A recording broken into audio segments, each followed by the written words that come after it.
The to-be that never existed, the Wirecard collapse. In June 2020, one of Germany's most celebrated technology companies vanished overnight, taking with it nearly 2 billion euros that simply never existed.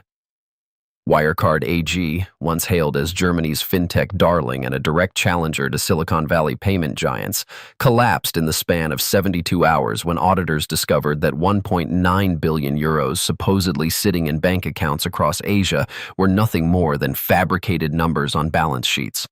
The company that had been valued at over 24 billion euros at its peak, that had employed nearly 6,000 people across the globe, and that had been included in Germany's prestigious DAX index of blue-chip stocks, was revealed to be built on a foundation of systematic fraud that spanned at least 6 years. Chief Executive Officer Markus Braun, who had transformed the company from a modest payment processor into what appeared to be a European technology powerhouse, was arrested at his Munich villa just days after admitting the missing funds likely didn't exist. The Wirecard scandal would become the largest corporate fraud in German history, surpassing even the notorious cases of the early 2000s. And would expose fundamental weaknesses in Germany's financial oversight system that regulators had ignored for years. Wirecard's origins traced back to 1999, when it began as a humble online payment processor, serving adult entertainment websites and other high-risk merchants that traditional banks wouldn't touch. The company went public in 2005 and spent the next decade quietly building its business processing payments for online retailers, gambling sites, and other digital merchants across Europe and Asia. Under Markus Braun's leadership starting in 2002, Wirecard began positioning itself as more than just a payment processor, claiming to be a comprehensive financial technology platform that could compete with established players like PayPal and emerging fintech companies worldwide. Braun, an Austrian-born former management consultant with a PhD in computer science, projected an image of technical brilliance and visionary leadership that impressed investors and financial journalists alike. The company's revenue appeared to grow exponentially, from 400 million euros in 2014 to over 2 billion euros by 2018, with particularly explosive growth coming from its Asian operations in countries like Singapore, the Philippines, and India. By 2018, Wirecard had become the first German technology company admitted to the DAX index, replacing the traditional industrial conglomerate Commerzbank and symbolizing Germany's attempt to compete in the digital economy against American and Chinese technology giants. The first serious questions about Wirecard's accounting practices emerged in 2019 when the Financial Times began publishing a series of investigative articles based on internal company documents and whistleblower accounts. Dan McCrum, the Financial Times journalist who would spend years investigating Wirecard, obtained internal documents suggesting that the company's Asian operations were using forged contracts, fake revenue recognition, and round-trip transactions to inflate their financial performance. The documents indicated that Wirecard's Singapore office had created fictitious merchants, fabricated transaction volumes, and used a network of shell companies to make it appear that money was flowing through Wirecard's payment systems when no real commerce was taking place. McCrum's reporting revealed that former Wirecard employees in Asia had raised concerns internally about these practices as early as 2017, but their complaints had been ignored or suppressed by senior management in Munich. The Financial Times articles also highlighted suspicious accounting practices in Wirecard's European operations, including acquisitions of small companies at inflated prices and the use of complex corporate structures that made it difficult for auditors and investors to track money flows. Rather than addressing these concerns transparently, Wirecard's management team launched an aggressive campaign to discredit the Financial Times reporting, hiring expensive law firms to threaten legal action and public relations firms to attack the credibility of McCrum and other journalists. Wirecard's response to the Financial Times investigation revealed the lengths to which the company would go to maintain its fraudulent facade and protect its stock price from scrutiny.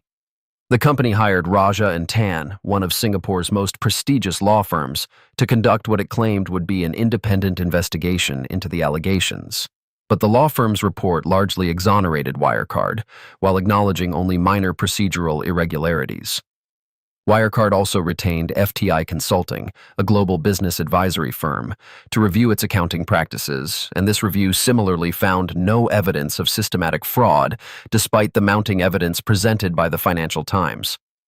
More controversially, Wirecard appeared to enlist the support of German financial regulators in attacking its critics, with BaFin, Germany's financial supervisory authority, taking the unusual step of temporarily banning short selling of Wirecard stock and launching an investigation into whether the Financial Times reporting constituted market manipulation. BaFin's defense of Wirecard was particularly striking given that the regulator had received detailed complaints about the company's accounting practices from multiple sources, including a comprehensive dossier from a Singapore-based lawyer representing former Wirecard employees. The regulator's actions effectively positioned the German government as defending Wirecard against what officials characterized as an attack by foreign media and short sellers on one of Germany's most successful technology companies.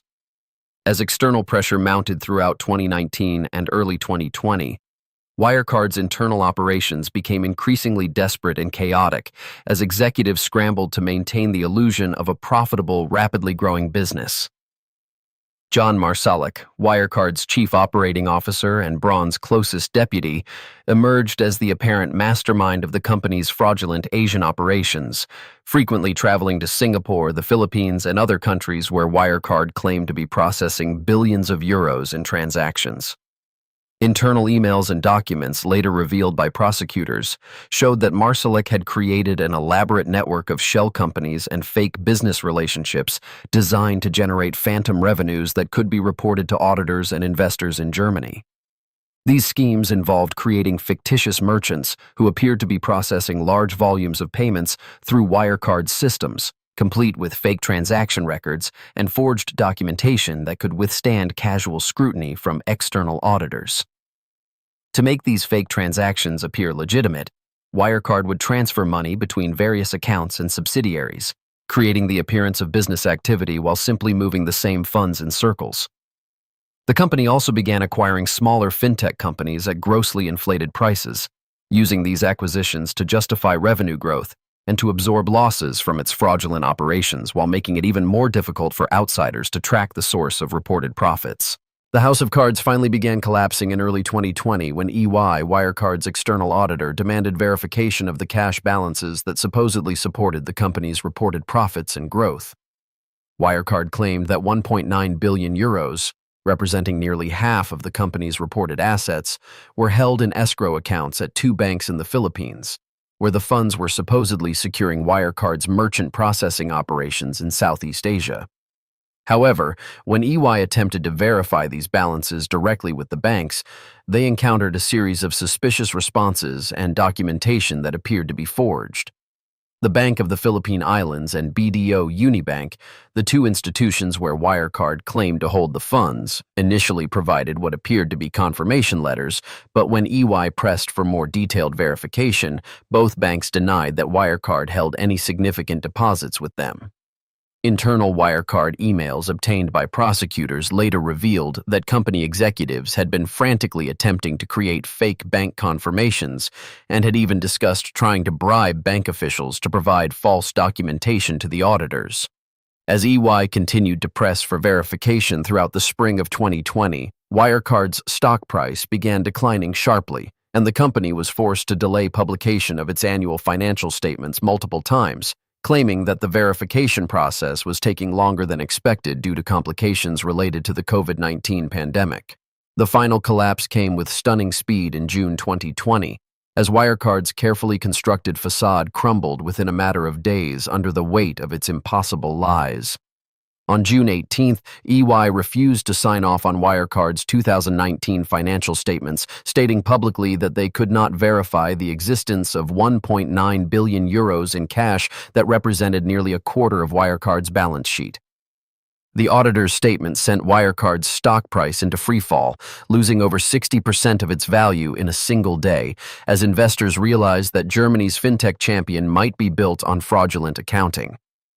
Markus Braun initially attempted to maintain the fiction, claiming that Wirecard had been the victim of an elaborate fraud by third parties and that the missing money would be recovered through legal action. However, on June 22nd, Braun was forced to admit publicly that the missing funds likely never existed, stating that Wirecard had been deceived by fake documents and non-existent bank balances that had been reported to auditors and investors for years. Within hours of this admission, Braun resigned as CEO and was arrested at his home in Munich on charges of accounting fraud and market manipulation. The company filed for insolvency on June 25th, just 1 week after EY's refusal to approve its financial statements, marking one of the fastest collapses of a major public company in European history. As German prosecutors began unraveling the full scope of Wirecard's fraud, the investigation revealed a conspiracy that extended far beyond simple accounting manipulation into areas of international money laundering, document forgery, and potential connections to organized crime and intelligence services. Jan Marsalek, who had disappeared immediately before the company's collapse, emerged as a central figure in the fraud, with investigators discovering that he had used false identities and forged documents throughout his career at Wirecard and had maintained suspicious relationships with individuals connected to Russian intelligence services and Middle Eastern business networks. Prosecutors found evidence that Marsalek had created dozens of shell companies across Asia and the Middle East, using these entities to create the appearance of legitimate business activity while actually laundering money and generating fake revenues that could be reported to Wirecard's investors. The investigation also revealed that Wirecard had been used as a platform for money laundering by criminal organizations, with the company's payment processing systems allegedly used to clean funds from drug trafficking, human trafficking, and other illegal activities. Austrian authorities discovered that Marsalek had been living under multiple identities and had obtained false passports that allowed him to travel internationally without detection, suggesting that the Wirecard fraud was part of a broader criminal enterprise that extended far beyond corporate accounting manipulation. The Wirecard scandal exposed fundamental weaknesses in Germany's financial regulatory system and raised serious questions about the country's ability to oversee its most important technology companies in an era of increasing digital complexity. BaFin, the German financial regulator that had defended Wirecard against media criticism and short sellers, came under intense scrutiny for its failure to detect the fraud, despite receiving multiple detailed complaints about the company's accounting practices over several years.